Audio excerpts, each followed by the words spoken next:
Andai ku tahu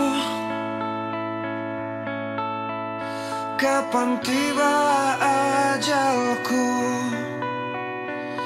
ku akan memohon.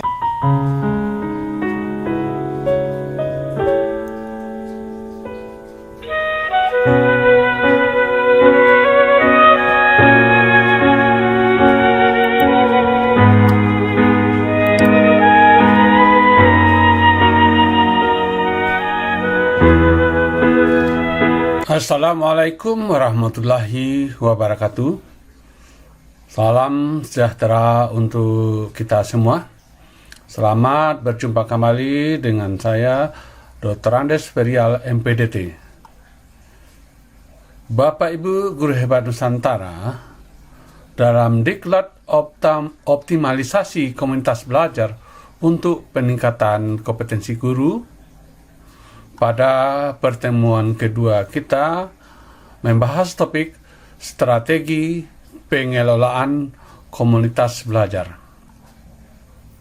Bapak Ibu Guru Hebat Nusantara, tujuan dan output diklat masih sama dengan sebelumnya karena ini merupakan satu kegiatan utuh dari diklat kita. Baiklah Bapak Ibu Guru Hebat Nusantara, seperti kita uraikan sebelumnya, pada diklat komunitas belajar meningkatkan kompetensi guru, untuk pertemuan kita ada 6 kali pertemuan. Maka yang kedua seperti disampaikan tadi adalah strategi pengelolaan komunitas belajar. Bapak Ibu Guru Hebat Nusantara, kita ulang kembali itu pengertian dasar komunitas belajar, bahwa komunitas belajar adalah wadah bagi guru dan tenaga kependidikan untuk belajar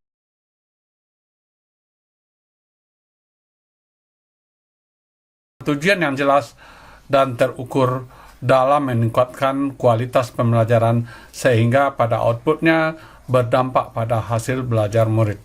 Jadi Bapak Ibu, memang tujuan utama dari komunitas belajar itu adalah meningkatkan kualitas pembelajaran yang secara outputnya berdampak pada hasil belajar murid.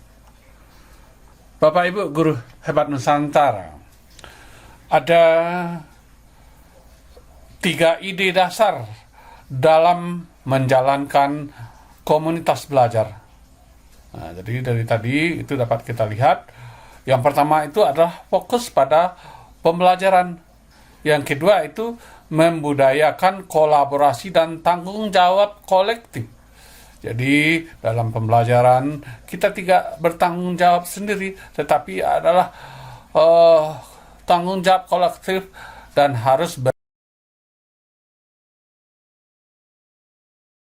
berhasil pembelajaran murid. Nah, jadi ini 3 dasar dalam menjalankan komunitas belajar. Baiklah Bapak Ibu Guru Hebat Nusantara, kita sebagai guru itu tak terlepas adalah sebagai praktisi pembelajaran. Maka dalam komunitas belajar kita membangun komunitas praktisi. Dalam hal ini, Etienne Wenger dalam bukunya Community of Practice mengatakan bahwa komunitas praktisi adalah sekelompok individu yang memiliki semangat dan kegelisahan yang sama tentang praktik yang mereka lakukan dan ingin melakukan dengan lebih baik dengan berinteraksi secara rutin. Jadi kita lihat bahwa memang kita sebagai guru harus mempunyai semangat bagaimana kita nanti dalam melakukan praktik pembelajaran yang lebih baik. Dan ini harus kita lakukan interaksi secara rutin. Baik Bapak Ibu Guru Hebat Nusantara, dalam hal ini kita dapat merangkum 5 tujuan komunitas praktisi. Yang pertama itu tujuannya adalah mengedukasi. Dalam hal ini nantinya anggota komunitas dengan mengumpulkan dan berbagi informasi terkait pertanyaan dan masalah pembelajaran, praktik pembelajaran. Kemudian nantinya yang kedua itu tujuannya adalah mendukung. Dalam hal ini nantinya akan kita melalui merancang interaksi dan kolaborasi antara anggota komunitas. Dalam hal ini tentu saja nanti apa-apa persoalan-persoalan pembelajaran, maka kita dukung interaksi dan kolaborasi dalam komunitas kita. Kemudian tujuan yang ketiga itu adalah membina.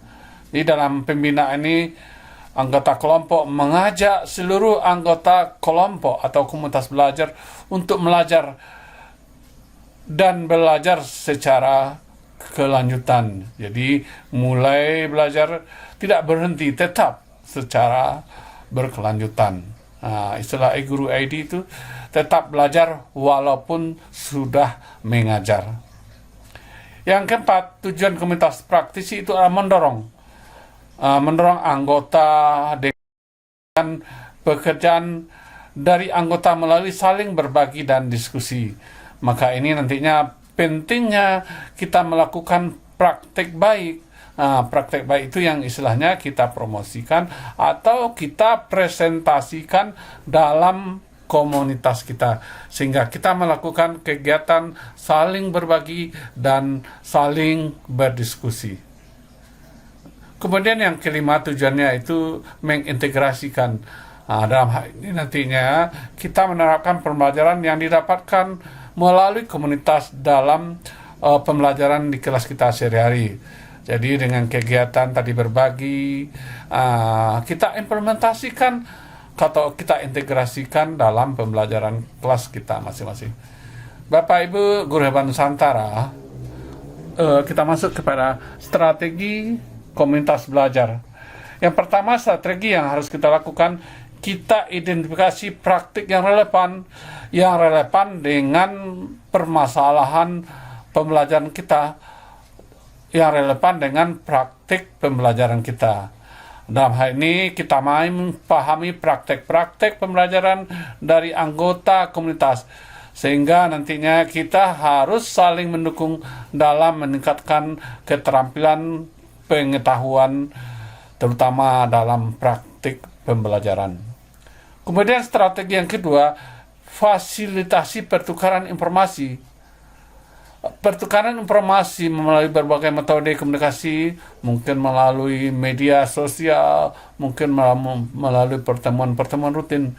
Ini akan dapat membantu anggota komunitas untuk saling berbagi pengalaman, ide, sumber daya. Dan ini juga akan memungkinkan memperkaya pemahaman anggota komunitas tentang praktik-praktik yang telah dilakukan anggota komunitas belajar. Kemudian strategi yang ketiga itu adalah kolaborasi antara anggota komunitas.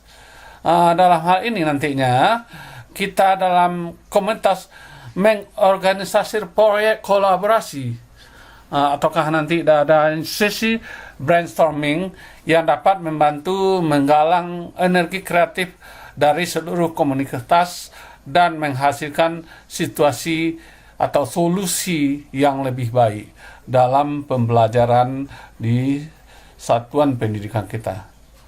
Kemudian strategi yang keempat itu mendorong pembelajaran berkelanjutan. Jadi Bapak Ibu Guru Hebat Nusantara, kita sudah mendapatkan suatu ide-ide praktik yang baru, tetapi kita tetap menggunakan strategi mendorong pembelajaran berkelanjutan. Ini berarti kita mengajak anggota komunitas belajar kita untuk terus belajar dan berkembang, baik melalui pelatihan formal maupun pembelajaran informasi.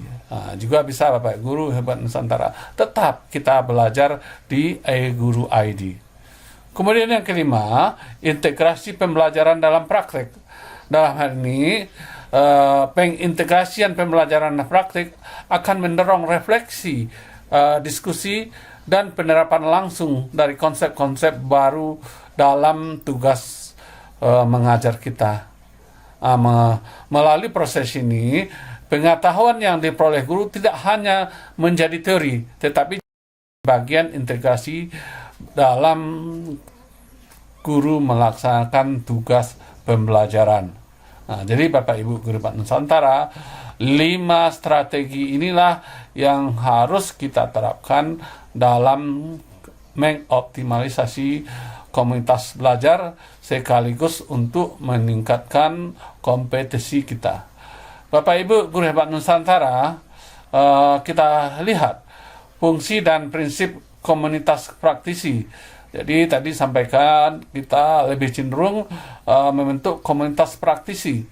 Fungsinya dan prinsipnya itu yang pertama itu adalah praktek mengajar dan belajar.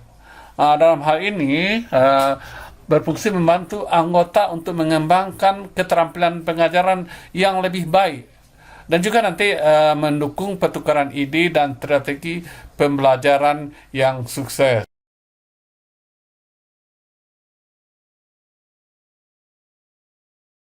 Kita bertukar ide, kita dukung, dan kita terapkanlah pembelajaran yang sukses ini. Kemudian yang kedua, fungsinya adalah interaksi dengan murid dan orang tua. Jadi dalam penerapan ini, sebagai guru, kita melakukan interaksi, memahami kebutuhan dan kepentingan individu anak didik kita. Kemudian juga perlu kita membangun hubungan yang kuat dengan orang tua untuk mendukung pembelajaran di rumah dan di sekolah. Kemudian Bapak Ibu Guru Hebat Nusantara, tidak terlepas lagi di sini adalah pengembangan diri guru. Dalam hal ini terkait kepada peningkatan kompetensi guru. Karena memang sebagai pendidik, suatu keharusan bagi kita untuk berubah dengan cepat. Tentu saja ini melibatkan upaya yang berkelanjutan untuk meningkatkan apakah keterampilan, pengetahuan, dan pemahaman tentang praktek pengajaran yang efektif, dan juga nanti tentang teknologi pendidikan. Bapak Ibu Guru Hebat Nusantara, pada kesempatan ini kami ingin merangkum berdasarkan Perdijen GTK nomor 7607/BB1 HK 03 tahun 2023 tentang peningkatan kinerja guru dan kepala sekolah, penilaian kinerja guru dan kepala sekolah ya, tentang pengembangan kompetensi dengan kategori kontribusi terhadap komunitas belajar. Jadi Bapak Ibu Guru Hebat Nusantara, dengan aktifnya kita di komunitas belajar atau kita membentuk komunitas belajar, ada beberapa kegiatan pengembangan kompetensi terkait Perdijen GTK nomor 7607. Jadi yang pertama itu kontribusi terhadap komunitas. Kalau kita menjadi penggerak komunitas, yang pada kesempatan sebelumnya kita sampaikan bahwa penggerak komunitas ini maksimal 3 orang. Kalau dalam 1 semester kita mengadakan kegiatan berbagi praktik baik, jadi anggota-anggota komunitas praktik baik kita adakan dalam 1 semester itu, kita sebagai penggeraknya, itu poin kita bertiga ada 36. 36, jadi masing-masing kita itu dapat poin 12. Ini selama 1 semester. Nanti tentu saja harus dibuat bukti dukung sertifikat. Jadi sertifikat bisa dikeluarkan oleh komunitas belajar, diketahui oleh pejabat berwenang setingkat, mungkin dari sekolah, mungkin kalau ada komunitas belajar bisa saja nanti diketahui oleh cabang dinas pendidikan setempat. Kemudian terkait juga kontribusi terhadap komunitas, kita yang berbagi praktik baik sebagai guru itu adalah sebagai narasumber.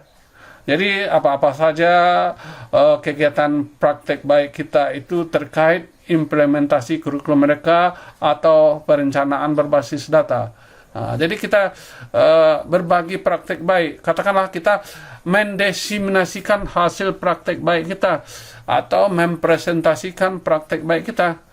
Itu sebagai narasumber kita mendapatkan itu poin 8. Ini durasi kegiatannya itu bisa antara sampai 3 jam. Dalam hal ini nanti ada bukti dukung dari komunitas belajar kita bahwa kita sudah berbagi praktek baik. Kita sudah melakukan presentasi atau desimnasi praktek baik kita. Bapak Ibu Guru Hebat Nusantara, yang ketiga itu adalah kontribusi terhadap komunitas. Jadi kalau ini kita penyusun konten unggulan yang dibagikan kepada guru atau kepala sekolah, dalam hal ini kita berikan ke PMM, itu juga mendapat nilai 6. Kemudian Pak Guru Hebat Nusantara, ada yang terlupakan. Kalau kita mengikuti kegiatan praktek baik ini sebagai peserta, peserta itu sudah ada mengikuti ini. Kalau yang tadi narasumbernya 8, kita sebagai peserta mendapatkan poin 2. Bapak Ibu Guru Hebat Nusantara, demikian gambaran yang dapat kami sampaikan untuk meningkatkan pengetahuan dan wawasan kita terhadap strategi pengelolaan komunitas belajar. Berikut kami di grup Telegram akan kirimkan buku saku penggerak komunitas belajar. Dalam hal ini BUSA merupakan panduan praktis untuk pengembangan komunitas belajar di sekolah kita. Baiklah Bapak Ibu Guru Hebat Nusantara, demikian saja pertemuan kita pada kesempatan kedua ini. Seperti pertemuan-pertemuan sebelumnya, kami mengajak kita bersama untuk berkolaborasi, mengasah kompetensi kita. Karena ilmu pengetahuan itu ibarat pisau. Jika tidak pernah diasah, maka akan tumpul. Begitu juga kompetensi kita. Kalau kita tidak berkolaborasi, mengasah kompetensi kita, maka bisa saja nanti kompetensi kita itu bukan bertambah, malah bisa tumpul, tidak bisa lagi nanti untuk mencerdaskan anak didik bangsa. Baiklah Bapak Ibu Guru Hebat Nusantara, terima kasih atas kesempatan ini dan perhatian Bapak Ibu. Untuk selanjutnya, mari kita berdiskusi di grup Telegram. Wassalamualaikum warahmatullahi wabarakatuh.